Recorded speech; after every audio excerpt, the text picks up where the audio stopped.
Kata Rasul sallallahu alaihi wasallam, "Innamad dunya li arba'ati nafarin." Ini penting nih. Ibu golongan yang mana, Bu?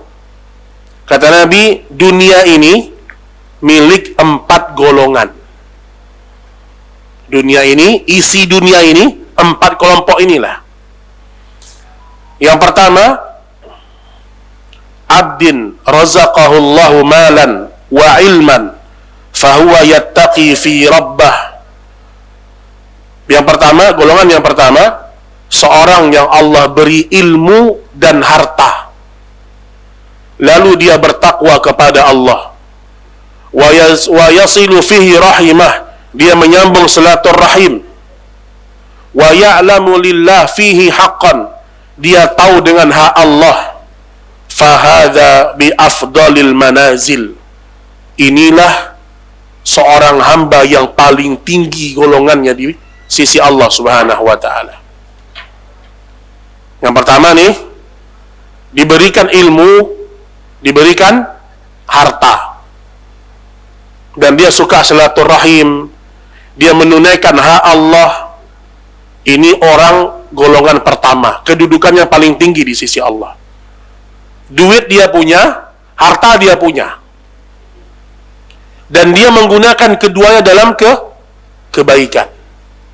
Itu golongan yang pertama. Semoga ibu-ibu golongan yang pertama semuanya. Walaupun saya ragu juga ya. Semoga yang pertama. Duit punya, ilmu punya. Ini yang pertama ya, yang paling ideal ini.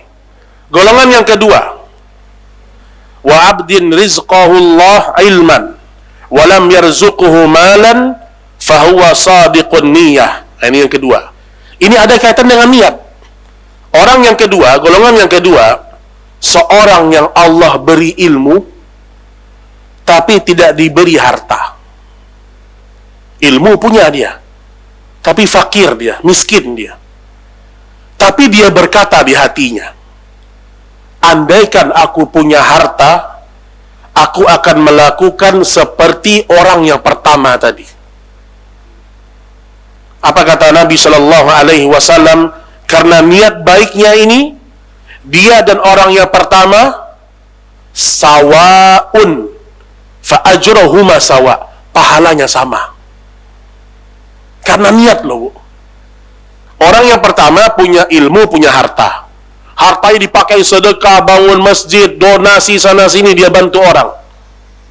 Orang yang kedua, dia punya ilmu tapi nggak punya harta dia.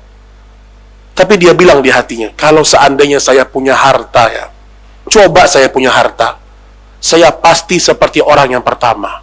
Apa kata Allah? Mereka pahalanya sama.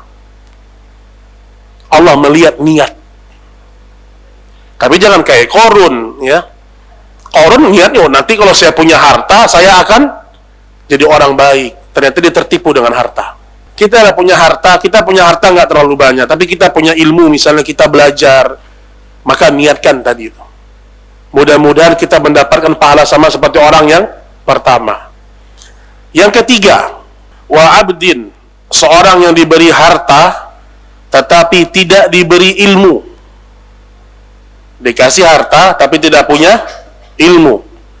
Lalu dia menghabiskan harta tersebut tanpa bertakwa kepada Allah, tidak menyambung silaturahim, dan tidak tahu hak Allah pada harta itu.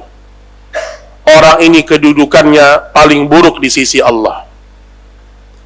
Jadi yang ketiga ini, dia punya harta tapi ilmu nggak punya. Apa kata para ulama? Karena dia tidak punya ilmu lah dia seperti itu. Dia punya harta tapi nggak punya ilmu agama. Nggak punya, kenapa? Nggak mau belajar, menjauh dari agama. Akhirnya apa? Dia menggunakan hartanya dalam maksiat. Dia putuskan tali silaturahim. Yang miskin jangan dekat-dekat rumah saya sana semuanya. Kerabat-kerabat yang miskin ditinggalin sama dia semua. Dan dia tidak mengeluarkan zakat dan seterusnya. Ini orang yang paling buruk di sisi Allah. Ini yang ketiga. Yang paling sengsara yang keempat, ini yang paling sengsara ini. Yang keempat gimana? Seorang yang tidak diberi Allah harta, udahlah nggak punya duit, dan tidak juga punya ilmu, terus dia ngomong di hati dia, seandainya aku punya harta, aku akan melakukan maksiat seperti orang yang ketiga. Kasihan nih orang kayak gini. Apa kata Nabi Shallallahu Alaihi Wasallam? Karena niat buruknya itu, keduanya sama dalam dosa.